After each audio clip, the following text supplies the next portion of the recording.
Voting से पहले तेजस्वी यादव के खिलाफ फूटा मुसलमानों का गुस्सा। मुस्लिम सिर्फ दरी बिछाने के लिए हैं क्या, बोले वारिस पठान।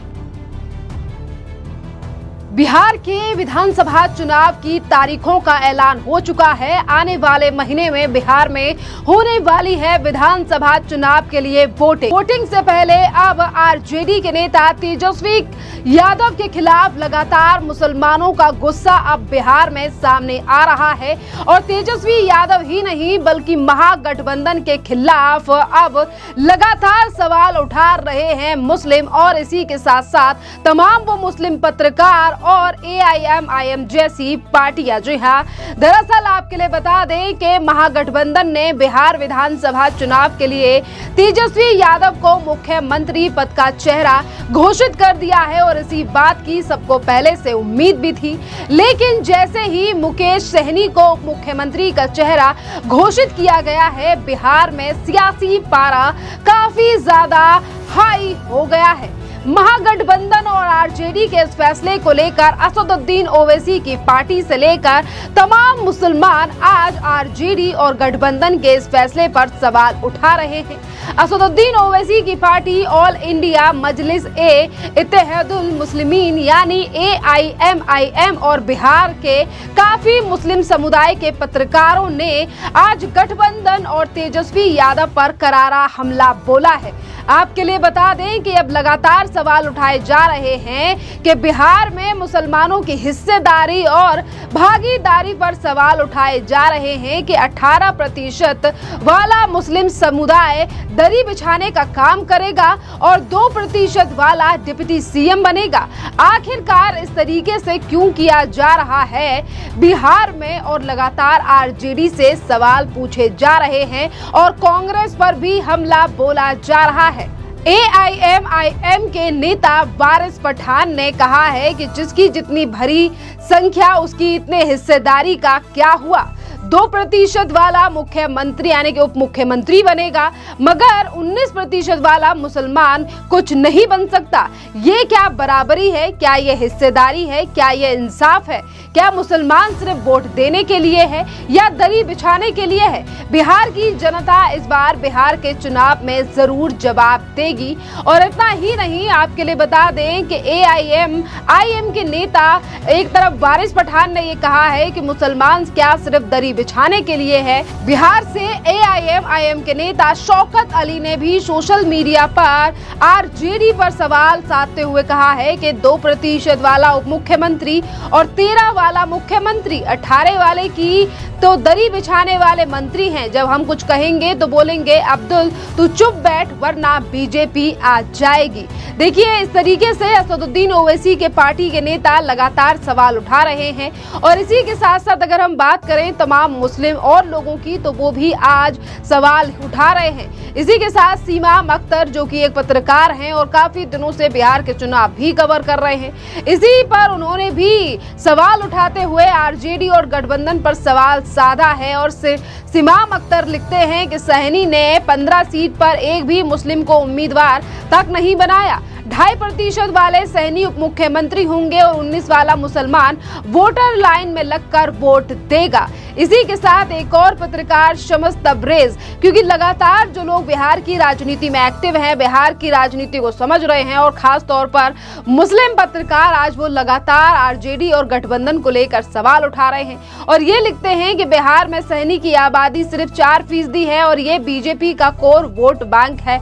बीजेपी, बजरंग दल और इस तरीके की सभी संस्थाओं के ये लोग यहीं से ज्यादा हैं। मुकेश सहनी की सहनियों में भी कोई पकड़ नहीं है, इसके बावजूद भी इसे डिप्टी CM का चेहरा बनाया गया। मुसलमानों की वफादारी 100% है आरजेडी के साथ, इसके बावजूद उनकी पार्टी के साथ कोई गठबंधन नहीं। स्टेज पर पहली लाइन में किसी को जगह नहीं दी गई।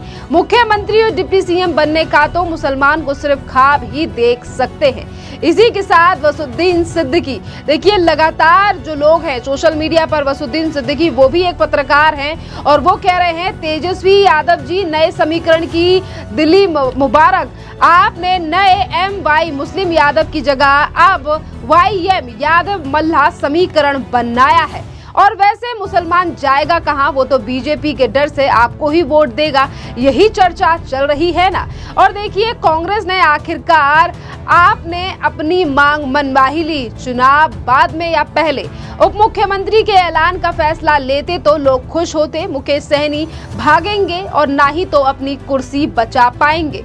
आज लगातार जो मुस्लिम वोटर हैं, क्योंकि बिहार के रहने वाले हैं या फिर पत्रकार हैं, वो अब कह रहे हैं कि चुनाव से पहले आपने डिप्टी सीएम का नाम ऐलान करवाकर दूसरी पार्टियों को खुला मैदान दे दिया है। और इसी के साथ साथ वो ये कह रहे हैं कि इस बार जो 18% वाला मुसलमान है वो आरजेडी और गठबंधन को जवाब देगा। क्योंकि देखिए बिहार में इससे पहले जब जातीय समीकरण को लेकर तमाम बातें की गई तो आरजेडी और तमाम गठबंधन के नेताओं ने कहा, और खासतौर पर ये नारा काफी ज्यादा प्रचलित हुआ कि जिसकी जितनी हिस्सेदारी उसका उतना ही ज्यादा उसे फायदा मिलेगा। और सबसे ज्यादा हिस्सेदारी यानी कि सबसे ज्यादा अगर प्रतिशत की बात करें तो मुसलमानों का 18% आया था, पर उन्हें यहाँ पर कोई भी गद्दी या फिर कोई भी बड़ा पद नहीं दिया गया है, जिसको लेकर लगातार मुसलमानों का गुस्सा आरजेडी और गठबंधन के खिलाफ फूट रहा है। और इन्हीं तमाम चीजों पर अब लगातार सवाल उठा रहे हैं बीजेपी के नेता। इसी बीच बीजेपी के भाजपा प्रवक्ता सैयद शहनवाज हुसैन का भी बयान सामने आया है और वो कह रहे हैं महागठबंधन ने महाभूल कर दी है। उनका MY समीकरण अब मुस्लिम यादव नहीं बल्कि मुकेश सहनी तेजस्वी हो गया है। सुनिए सैयद शहनवाज का ये बयान और किस तरीके से उन्होंने तमाम विपक्षी पार्टियों को लेकर सवाल उठाए।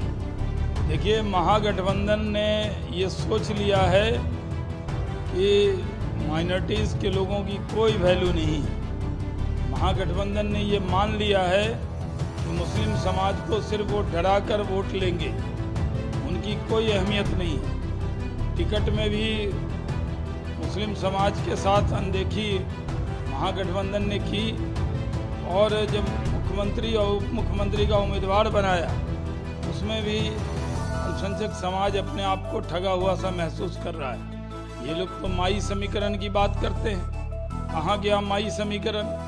अब तो मुकेश सहनी और तेजस्वी यादव खुद अपने नाम का ऐलान कर बैठे और उसके बाद पूरे उनके वोट बैंक में बहुत ज़बरदस्त निराशा है।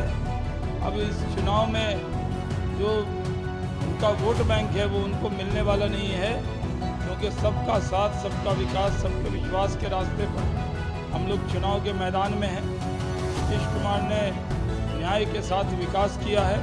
हम लोगों ने कोई भी योजना चलाई है उसमें कोई भेदभाव नहीं किया है, सबको एक नज़र एक निगाह से देखने का काम किया। लेकिन जंगल राज की वापसी के लिए जो इन्होंने मुख्यमंत्री और उप मुख्यमंत्री का ऐलान किया है, ये इनको काफ़ी महंगा पड़ने वाला है। बीजेपी को लेकर अगर हम बात करें तो देखिए यहाँ पर जनता दल यानी कि नीतीश कुमार की पार्टी ने भी सवाल उठाए हैं और एक बकायदा जेडीयू ने पोस्ट करते हुए कहा है कि समाजवाद का तेजस्वी फॉर्मूला है ये, जो 2.5% वाली आबादी है मल्लाह को लड्डू और जो 18% वाले मुस्लिम हैं उनको कद्दू। मुकेश सहनी को डिप्टी सीएम मुसलमान केवल डर यानी कि मुसलमान को केवल डराकर उनसे वोट लेने के लिए ही आरजेडी और कांग्रेस के साथ है। इन्हीं तमाम चीजों पर लगातार सवाल उठा रहे हैं बीजेपी के नेता कि किस तरीके से मुसलमानों को आरजेडी और कांग्रेस ने पहले भरोसे में रखा और चुनाव आए तो उन्हें कुछ भी नहीं दिया गया। इसी के साथ उनके MY समीकरण को लेकर बीजेपी के कई और नेता भी सवाल पूछ रहे हैं और उनमें से एक हैं प्रतुल देव शाह। जरा सुनिए क्या कुछ कह रहे हैं प्रतुल देव शाह। अब वो डिक्टेट करेंगे हमें क्या करना है, तो ये बड़े अफसोस की बात है। दरअसल ना वंशवादी पार्टियां जो होती हैं, वो कांग्रेस हो या राजद हो, उनमें ऐसे ही होता है। उनमें एक ही जो नेता होता है, ना खाता ना बही, जो वो कहे वही सही। हम लोगों ने घोषणा की है नीतीश कुमार जी के नेतृत्व में चुनाव हम लोग बिहार का लड़ रहे हैं। उसके बाद हमारे गठबंधन दलों के जितने सहयोगी हैं सबकी बैठक होगी, नए मुख्यमंत्री का चुनाव होगा। और इनको एक और चीज स्पष्ट करना चाहिए, जो एक उप मुख्यमंत्री का इन्होंने नाम घोषणा किया मुकेश सहनी जी का, तो 17% आबादी वाले मुसलमानों को क्यों छोड़ दिया साहब? यानी मुसलमान इनके लिए, महागठबंधन के लिए सिर्फ वोट बैंक है। मुख्यमंत्री बनेंगे तेजस्वी, उप मुख्यमंत्री बनेंगे मुकेश सहनी, लेकिन 17% जिसके वोट के आधार पर ये बिहार में आना चाहते हैं उसी को दरकिनार कर दिया। यही है इनका मुसलमान प्रेम का सच।